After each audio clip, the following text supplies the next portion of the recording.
जीवन में प्रॉब्लम्स की कोई कमी नहीं है। मेहनत करने के अलावा और कोई चॉइस ही नहीं है। ये बात जानते हुए भी क्यों मेहनत करने का मन नहीं करता, काम करने का मन ही नहीं करता? ऐसा क्यों होता है? इसी प्रश्न का उत्तर इस कहानी में बताया गया है। तो कहानी ऐसी है कि भद्रायु नामक एक राजा हुआ करते थे। वो और उनकी धर्मपत्नी जंगल में टहलने निकले थे। तब भगवान शिव उन दोनों की परीक्षा लेने के लिए एक ब्राह्मण का रूप लेते हैं और माता पार्वती उनकी पत्नी का रूप धारण करती है। अब भगवान शिव और माता पार्वती उस राजा रानी के पास भागते हुए जाते हैं। शिव जी राजा से कहते हैं कि हमें अपनी शरण में लीजिए, हमारे पीछे एक बाघ पड़ा है। तब राजा कहते हैं ठीक है, मैं मदद करता हूँ। राजा बाघ के ऊपर कई सारे तीर छोड़ता है, फिर भी एक भी तीर उस बाघ को नहीं लगता और वो बाघ ब्राह्मण के पत्नी को खा जाता है। वैसे ये सब माया है। तब ब्राह्मण रोने लगते हैं, यानी कि शिवजी रोने लगते हैं। तब महाराज कहते हैं कोई बात नहीं, मैं तुम्हें धन दे दूंगा। तब शिवजी कहते हैं ये क्या बात हुई? क्या तुमने मुझसे धन लिया है? तुमने मुझसे पत्नी ली है, अब मुझे तुम्हारी पत्नी चाहिए। तब महाराज रोते हुए उस ब्राह्मण को अपनी पत्नी सौंप देते हैं और खुद अग्नि में कूद देते हैं। तभी भगवान शिव अपने वास्तविक रूप में प्रकट होते हैं और माता पार्वती भी वहां पर प्रकट होती है। शिवजी और माता पार्वती कहते हैं हम तो तुम्हारे धैर्य की परीक्षा ले रहे थे, मांगो तुम्हें क्या चाहिए। तब राजा शिवजी से कहते हैं कि आप मेरे माता पिता को शिवलोक में स्थान दीजिए अपने पास, ताकि वो आपकी सेवा कर सके। और रानी भी यही कहती है कि मुझे वरदान में भी यही चाहिए कि आप मेरे माता पिता को शिवलोक में स्थान दीजिए अपने पास। तो यही कहानी थी। अब इस कहानी का क्या अर्थ हुआ? भगवान शिव उस राजा रानी से क्या कहते हैं कि हम आपके धैर्य की परीक्षा ले रहे थे, यानी कि ये कथा धैर्य से जुड़ी हुई है। हमें मेहनत करने का, काम करने का मन इसलिए नहीं करता क्योंकि हम में धैर्य नहीं है। धैर्य क्यों नहीं है, यही इस कहानी में बताया गया है। कहानी में हमें क्या बताया गया कि महाराज एक दूसरे व्यक्ति के लिए मेहनत करते हैं।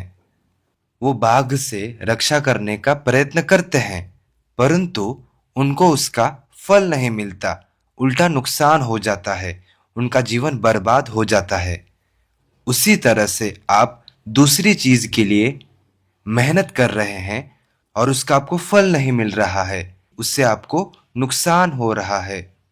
देखिए, कोई भी चीज गिव अप करने का तब मन करता है जब आपके और आपके सफलता के बीच का डिस्टेंस लंबा हो। मेहनत करने के बाद कोई भी छोटा सा भी रिजल्ट नहीं मिल रहा है तो गिव अप करने का मन करता है, मेहनत करने का मन ही नहीं करता। उसी भावना को हम 10 गुना बढ़ा देते हैं जब हम वो काम छोड़कर दूसरी चीजें करने लग जाते हैं और उसका भी फल नहीं मिलता।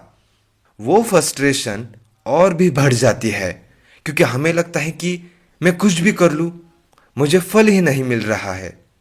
और ऐसे करते करते मेहनत के ऊपर से विश्वास ही उठ जाता है, क्योंकि पहले से जो मेन काम है उसका फल नहीं मिल रहा है। साथ ही में आप जब दूसरा कोई कार्य करते हैं और उसका भी फल नहीं मिलता, जब पता चलता है कि मैंने जो अभी चीज़ की वो मैटर ही नहीं करती, तब वो फ्रस्ट्रेशन कई गुना बढ़ जाती है और मेहनत के ऊपर से विश्वास उठ जाता है, काम करने का मन ही नहीं करता। अब ये तो पता चल गया कि क्या नहीं करना है, क्या करना है ये तो बताओ। कहानी के अंत में हमें क्या बताया गया? राजा रानी शिव शक्ति से क्या मांगते हैं कि आप हमारे माता पिता को अपने पास रखिए शिवलोक में। इसका क्या अर्थ हुआ? माता पिता यानी कि कौन? उनके माता पिता के कारण ही वो दोनों राजा रानी बने, यानी कि माता पिता उनके लिए कर्म का कारण है, क्योंकि उनके कारण ही राजा रानी को उनके कर्म करने का सौभाग्य प्राप्त हुआ।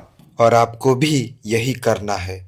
आपको अपने आप से प्रश्न करना है कि मैं ये कार्य क्यों कर रहा हूँ, किसके कारण कर रहा हूँ, यानी कि आपके लाइफ का पर्पस क्या है। कोई भी कार्य आप किसके कारण कर रहे हो, क्यों कर रहे हो, यहाँ पर पर्पस की बात हो रही है। उसके पश्चात जब भी आप काम करेंगे, कोई भी कार्य करेंगे, वो कार्य करने से पहले आपको सोचना होगा कि मेरा जो पर्पस है, उस पर्पस के लिए क्या ये कार्य फायदेमंद साबित होगा। इससे क्या होगा, आपको क्लियरिटी मिल जाएगी कि ये कार्य करने से फल मिले ना मिले, लेकिन क्या मेरे पर्पस के लिए इससे फायदा होगा। इससे क्या होगा, यदि आप कार्य करेंगे, भले ही आपको फल मिले ना मिले, आपको रिग्रेट नहीं होगा, क्योंकि आपको पता है इसका फल हमें कभी ना कभी मिलेगा। इससे फल मिले या ना मिले, मेहनत के ऊपर से विश्वास नहीं उठेगा और आप हमेशा कंसिस्टेंट रहोगे। वीडियो देखने के लिए धन्यवाद। ओम उमा शंकराय नमः।